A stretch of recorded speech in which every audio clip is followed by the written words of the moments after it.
За сайн байцгаана уу та бүхэндээ энэ өдрийн мэндийг хүргэе. Тэгээд part 15 лайк болон subscribe дараад хурдхан шиг бичлэгэндээ орох уу даа. За та бүхэндээ нэгэн гайхалтай гоё дэлгүүрийг санал болгоё.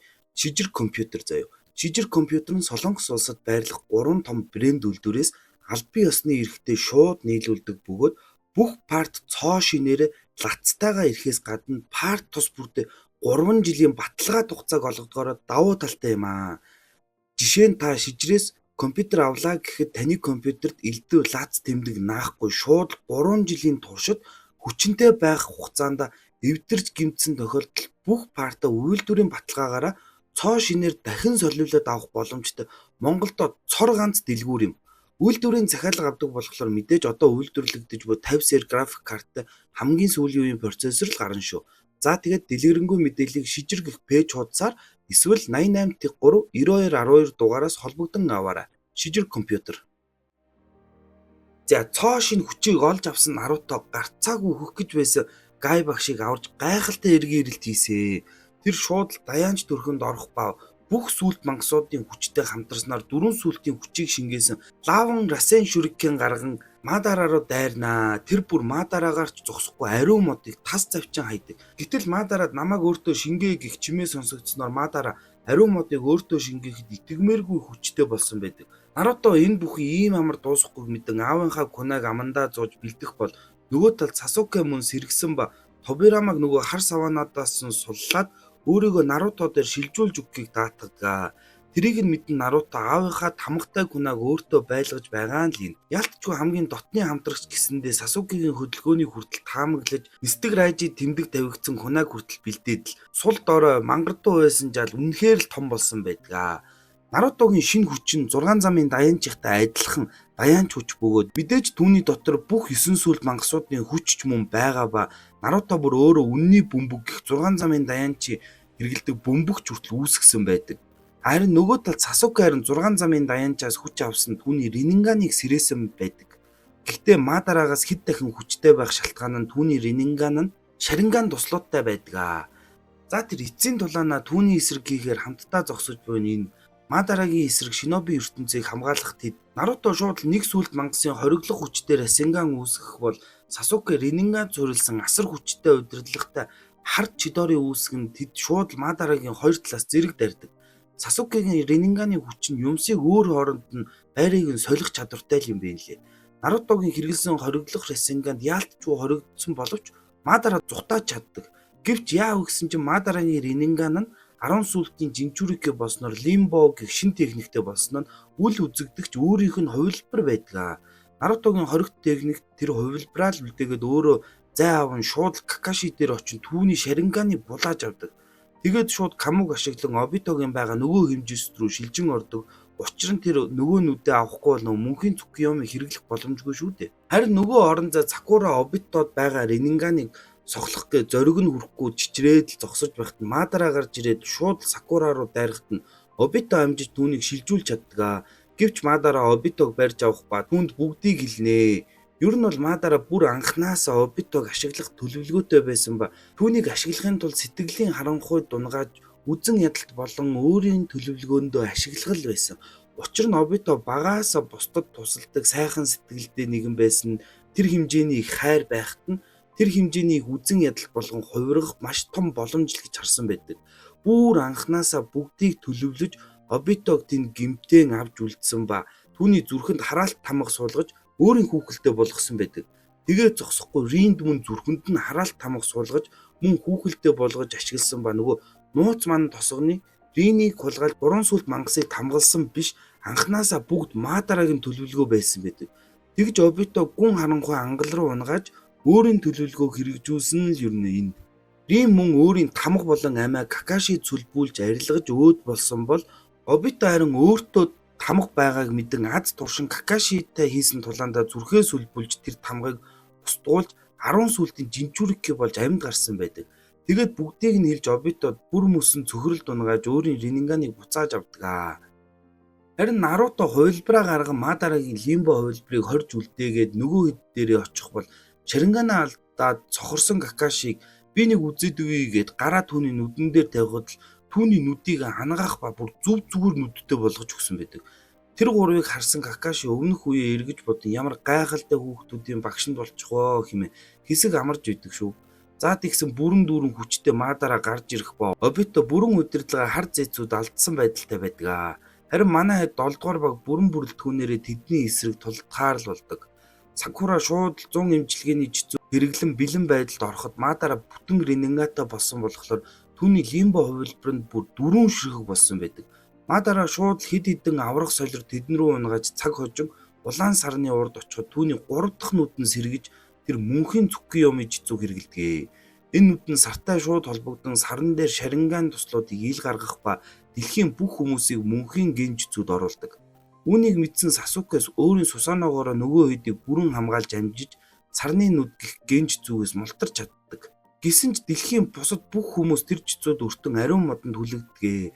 Харин дахин амьсан Хокаганаар бол энэ жицүүд өртөхгүй байдаг. Мөн нөгөө сүүлд гарч ирсэн масктай дайсны дотроос нь Ямато ахмад гарч ирж байдаг шүү. Санж байвал Ямато бүр анх дайн эхэлж байхад Нарутог хамгаалan ясмэлхийн нуруунд дэр бэлтгэл хийж байхад Кабуто түүнийг хулгайлаад аваа явчихсан шүү.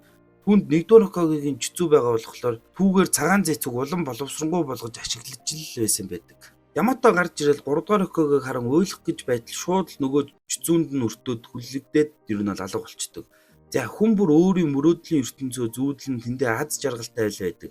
Аниме дээр маш олон анги бүр хүн бүрийн мөрөөдлийн ертөнцийг харуулдаг бол тэгээд би бол тэрийг ярихгүй шууд л үргэлжлүүлээд ирчээ. Жицүүнд өртөөгүй манай 7 дугаар баг болон Мадарагийн эсрэг тулаан дуусаагүй л байгаа шүү дээ тий. Тэгсэн яасан гэж Мадарагийн хар зэцүү гинт түүнийг нэвц үлбээ түл яах вэ? Юу болоод байна гэтэл хар зэцүү маань Мадараад хандан чи бол гол хүн биш зүгээр л шатрын хүү. Чи Обитог ашигласан шиг би чамайг ашигласан л гэдэг. Мадараа чи бол миний хүсэн штэ би чамайг бүтээсэн шүү гэтэл би чамаас эрт оршиж байсан. Би бол ээж болох Кагуягийн хүүхэд. Миний хүсэл бол Кагуягийн хүсэл гэж үү. Түүнийг дахин энэ ертөнцид авч ирэхээр өдий болтол энэ олон жил хүн бүрийг энэ өдрийн төлөө л удирдах ирсэн л гэдэг. Тэгэд мөнхийн Цукиёми бол дэлхийг инх тайванд байлгах жицүү гэж Учихагийн чулуун дээр 6 замын даяанд бичиж үлдээсэн байсан. Би түүнийг дагсан гэхэд хар зэцүү. 6 замын даяанчийг үгсний дараа тэр чулуун бичээсийг засаж шал өөр болгож бичсэн. Ухтаа бол энэ мөнхийн Цукиёми гэх жицүү бол ариун модыг дахин бүтээж хүн бүрийн чакраг сорж ариун жимсийг дахин ургуулах жицүү. Эрт үед ээж Кагуя маань үүнийг хүмүүс дээр хэрэглэж байсан ба төгс зэрэг бүтээж л байсан юм шүү. Тиймээс одоогийн энэ хэд бүгд ээжийн маань цэрэг болноо л гэдэг. Тэр нь юу вэ гэвээс нөгөө дайнд хэрэглээд байсан мангар олон цагаан зэцүү байсан да. Тэр чинь угтаа бол асар дээр үед Кагуя хүн төрлөختөнд хэрэглэсэн ариун модны жимс ургуулгад ашигласан хүмүүс бөгөөд цагийн урттаа тэд цагаан зэцүү цэргүүд л болж хувирсан энэ байдаг. Ер нь бол Мадараа маань яг үндэ Обито шиг өдөрдуулж л байсан шатрын хүү юм бэ нэлээ. Шууд хүмүүсийн чакраг сорон модноос асар их чакра ирэн Мадараа тэр чигтээ хувирах ба Учиха Мадараа алгуулж Оцуцуки Кагуя буюу анхны ариун модны жимсийг хулгайлж дэлхийг захирсан аимшигт мангас хорвоо дахин амилж буй энэ байдаг. Кагуягийн хүчний хайжууд саяны Мадарагийн хүч бол бүр хаанаа ч хүрэхгүй байх ба Наруто Сасуке хоёрыг ч мөн амархан түлхдэг. Гэвч тэр хоёроос өөрийнхөө хоёр хүүхдийн чакраг олж харах ба баг зэрэг дотлон санагдан шууд алж чаддаггүй. Кагуягийн хүч бүр амар байх ба тэдэнтэй цуг өөр хэмжээс рүү шилжин галт уул дотор очдог. Энэ нь генч зүү тийм хийсвэр ертөнцид төр биш жинхэнэ галт уулын хэмжээст байдаг. Шууд лава руу унаж байхад нь Сасуке дуудах техникээр шууд дуудан зөвхөн Нарутог л аварж байдаг. Наруто намайг биш Какаши Сакура хоёрыг авралтаа гэхэд Сасукегийн бодолд бол тэр хоёр огт хамаагүй ба Наруто байж л Кагуяг зогсоож чадсан. Тэр хоёр бол яадаг юм гээд ер нь тулаан дундуур тэднийг огт анхаардаг. Ашгүй харин Какаши маань Кунайда хуйлаас бичиг үлгэж зүгдэн амьд гарсан байдаг шүү. Мөн давхар Обитогч Кунайгаараа хаддаж аварсан л байдаг. Мундаг да манай энэ Какаши. За тэр хоёр яаж түүнийг зогсоох вэ гэхээр 6 замын даяанчийн өгсөн хүч буюу Сасуке сүүдрийн хүчтэй болж Наруто гэрлийн хүчтэй гараараа Кагуяг иргэн хамглах боломжтойг Сасуке түн тайлбарлан өгдөг. Наруто Сасуке хоёр түүн рүү дайралт хийх боловч тэднийг хар сүдрээр барьж авах ба Кагуя тэднээс өөрийн хүүхдүүдээ гэж бодсоор яаран алах гэж оролддоггүй бүр нулимс урсгаж байдаг шүү. Тэгэн тэр үед хар зэцүү тэдэнд Кагуягийн тухай дэлгэрэнгүй ярьж өгдөгөө. Ер нь бол хар зээцүү Кагуягийн 3 дахь хүүхэд ба Шинобигийн түүх бол бүхэлдээ зөвхөн ээж Кагуяг энэ ертөнцид дахин авч ирэх хар зээцүүгийн төлөвлөгөө л байсан гэж түүх ярьж өгдөг. Эрт үед хүмүүс энгийн байх үед хүчтэй газар хөдлөлт болж тэнгэрээс одоо сансраас гэхүү нэгэн гэрэл унаж ирсэн ба түүний дотороос нэгэн үзэсгэлэнтэй эмэгтэй гарч ирсэн Кагуя байсан. Тэр өөрийгөө ариун модны хамгаалагч гэх ба ариун модны ойр байх улсад тэдний гүнж болсон байдаг. Гэвч тэр үед хүмүүс улс хоорондоо газар нутгийн дайн хийж байх ба Кагуягийн байгаа улс руу өөр нэгэн улс дайн зарлан их зэрэг авж ирсэн ба шууд л тэднэрүү халтан довтолж бүр болоогүй Кагуягийн үзэсгэлэн гонд нь болж түүнийг авч явахаар ирсэн л байдаг. Гэвч тэ харь гаригийн хүншүүд юугээл тэдэнд тулгаалагдах ойртож ирсэн зэргүүдийг юучгүй алаад зүхтаачдаг шүү. Үүнийг нь харсан хүмүүс бүгд шок, түүнийг мангас гэж бодох ба тэд бүгдээрээ Кагуяг агнаж араас нь хөөхөөр болдог. Гэвч Кагуя өөрийн туслах охиныг авч ариун мод руу зүхтаадаг. Учир нь тэр ариун мод бол түүний хувь тавилан тэр үүний төлөө дэлхий дээр ирсэн боловч зүхтаах замдаа тэр нэгэн зүйлийг олж мэддэг нь тэр жирэмсэн болсон байдаг. Түүний туслах охин үүнийг нь мэдэн зэргүүдээс ам өршөөхийг гуйх боловч түүнийг нь мөн харуулж алснаар Кагуя ихэд дуурлан ариун модны жимсийг авч идэн мөнхийн Цукуйоми гихч зүг хэрэгэлснээр тэнд байсан хүн төрлөختний бүгдийг ариун модтой холбон барьж аван одоогийн энэ газар нутгийг би захирнаа өөрийн хүүхдүүдтэйгээ хамт гэж хэлдэг. Удалгүй Кагуя хоёр ихэр хүүхэд төрүүлсэн Хагоромо болон Хамура нар байдаг. Тэд эндхийг захирж байсан ч тогтмол ариун модны ёслол нэрийдлэр хүмүүс тийшээгээ яваад эргэж ирдэггүйд нь ах дүүс гайхдагч Кагуя тэднээс нэг юм нууцлаад л байгааг шалгаж үзэхээр ариун мод руу очиод үндсэнд нь мянган хүмүүс холбоотой байх ба тэр дунд нь Хагоромогийн хайрт бүсгүй байсан түүний шарингааныг сэрээхэд хүрдэг. Тэгэн тэд Мёбоку уулны мэлхийдээ танилцсан тэднээс даяанч хүчийг сурж авсан түүхтэй л байдаг.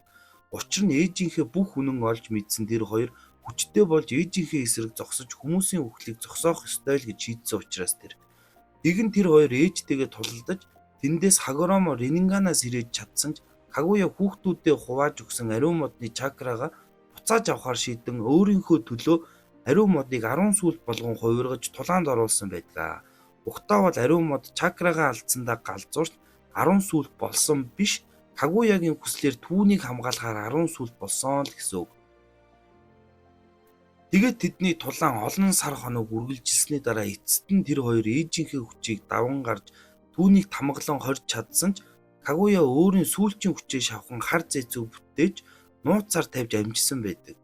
Тэгэн ээж Кагуя тамгалан саранд хорьсон ба дүү Хамура ээжигээ сахин саранд байхаар л явдаг. Харин ах Хагоромо нь 10 сүлтийг өөртөө авч дараа нь 9 сүлт мангасууд болгон 9 хэсэг хуваасныг бид бүхэн мэдэх билээ. За харин хар зээцүү Хагоромод мэдэгдэхгүй хөдлөх ёстой байсан ба ээж Кагуяг нь дахин амьлуулахын тулд түүнд ариун мод мөн Ренинганы хүч тэгээд 9 сүлт мангасууд гээд бүгд хэрэгтэй байсан түүнд асар их хугацаа хэрэгтэй болж байжээ. Тэгээд Хагоромо үхсний дараа тэр түүний том хүү болох Индраг ашиглан Ренинганы хүссэн ба түүнийг хийх төлөвлөгөөний гол дүр нь учийнхаа уг байхаар л юм бүгдийг тооцоолж сонгон тийм Хагоромогийн үлдээсэн чулуун бичээсийг засаж дэлхийг аврах зам бол мөнхийн Цукуйоми болгосон нь тэр. Тэгэн тэр учийнхаа болон Сенжу гэх Хагоромогийн үргэлжлэл хоёр хүүхдийн үр садыг хооронд нь үргэлж тулалдуулж муудалцуулан Ренинганыг сэрээх хүчийг хайж л байсан ч бүтлгүүцээр байгаад нэг л мэдхэд 1000 жил өнгөрсөн байжээ.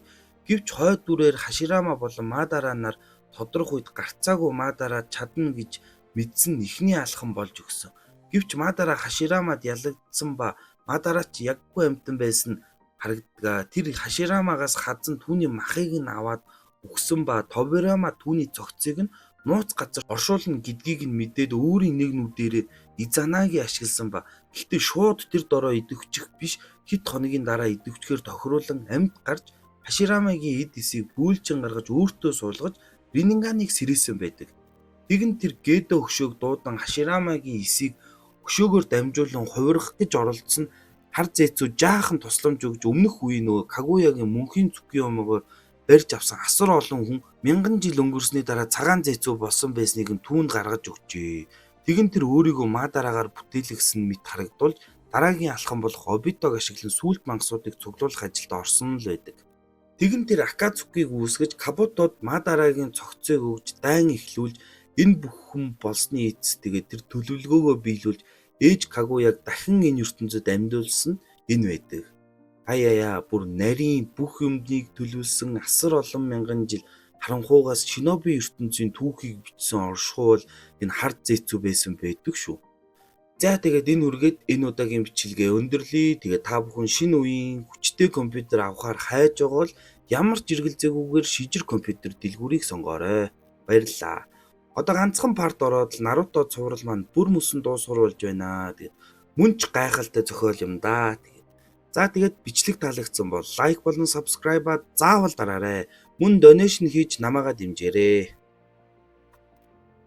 Энэ удаад хин юу гэсэн бэ гэвээс Отгонбаяр түвшин жаргалаас 2000 төгрөг, Наруто хурдан хия бро гэд 247 төгрөг, агаа гоё шүү дараагийн парт гэд 500 төгрөг, Наруто намайг оруулаарай гэд 999 төгрөг, keep going bro гэд 20k, дараа нь Боруто хийгэрээ гэд Идэр Батаас 1000 төгрөг, Наруто гоё байна гэд Сандуй сүрэн ган зөргөөс 3000 төгрөг, дараа нь Dragon Ball Super гэд 1000 төгрөг, thank you bro GL гэд 10k, дараагийн анги Тэсийн ядан хүлээж байна гэд 9000 төгрөг, дэмждэг шүү Исүгээс гэд 5000 төгрөг, нэг ихч биш ч гэсэн сэтгэл юм да гэд мөнгөн эрдэм Бат амгалангаас 1500 төгрөг, let's fucking go гэд 20k, Наруто сүүлийн үлдсэн ангиа нэг анги болгоорой гэд 1000 төгрөг, хурдан хийгээч 2 дүүтэйгээ үздэг шүү гэд 2000 төгрөгийн donation тус хийж залхуу намаагаа дэмжсэн та бүхэндээ зөндөө их баярлалаа. Хайртай шүү guys. Одоо ганцхан парт үлдсэн гэхээр тийм сэтгэл нэг умалцаад байх юм тий. Өөр ийм гоё сэтгэл хөдлөсөн аниме цуврал оруулж чадах л болоо да тий. За тэгээд subscribe-аа дараад мөн donation хийж намаагаа дэмжээрэй. Тун удахгүй сүүлийн партаараа эргэн уулзцаая. Түр баяртай.